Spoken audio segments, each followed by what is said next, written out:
Hello viewers, আসসালামু আলাইকুম। আশা করি আপনারা ভালোই আছেন। আজকে আপনাদের দেখাবো কিভাবে জেনারেটর স্টার্ট করে এবং অফ করে।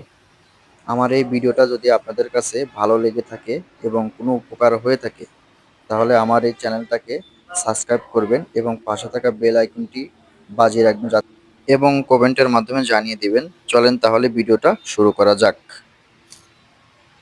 প্রথমে আমাদের এই চেঞ্জ ওভারটা যে আছে এটা মিডলে রাখতে হবে, নিউট্রালে রাখতে হবে। তারপর আমরা যাব মনিটরে। মনিটর যাওয়ার পর আমরা পাওয়ার লেখা আছে ওইটা আমরা চাবি দিয়ে ঘুরাই দেব ডান পাশে। তারপর আমরা ফিঙ্গার বাটন আছে ওইখানে আমরা চাপ দেব, লাইটটা জ্বলবে। তারপর আমরা গ্রিন বাটনে চাপ দিলে আমাদের জেনারেটরটা স্টার্ট হয়ে যাবে।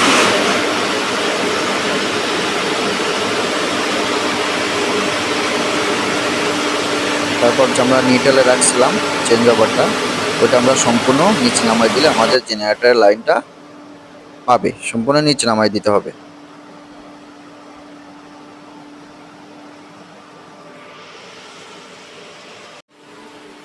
কারেন্ট চলে আসছে, আমরা এখন চেঞ্জ ওভারটা উপরেও সম্পূর্ণ উপরে উঠাই দেব, কোনো যেন মাঝে না থাকে, না হলে কিন্তু আমাদের সুইং মেশিনের মোটর বা অন্য কোনো মোটর পুড়ে যেতে পারে, আমাদের লাইট কাটে যেতে পারে, সেজন্য সম্পূর্ণ উপরে উঠাই দেব।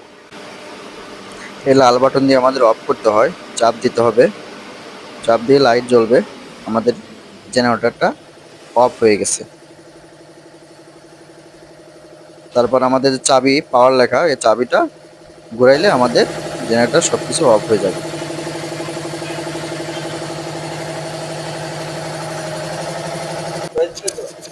এই উপরের তিনটা হচ্ছে কারেন্টের লাইন, আর নিচের এই তিনটা ফিউজ হচ্ছে জেনারেটরের লাইন। এরকম ভিডিও পেতে চ্যানেলকে সাবস্ক্রাইব করুন এবং পাশে থাকবেন। আল্লাহ হাফেজ।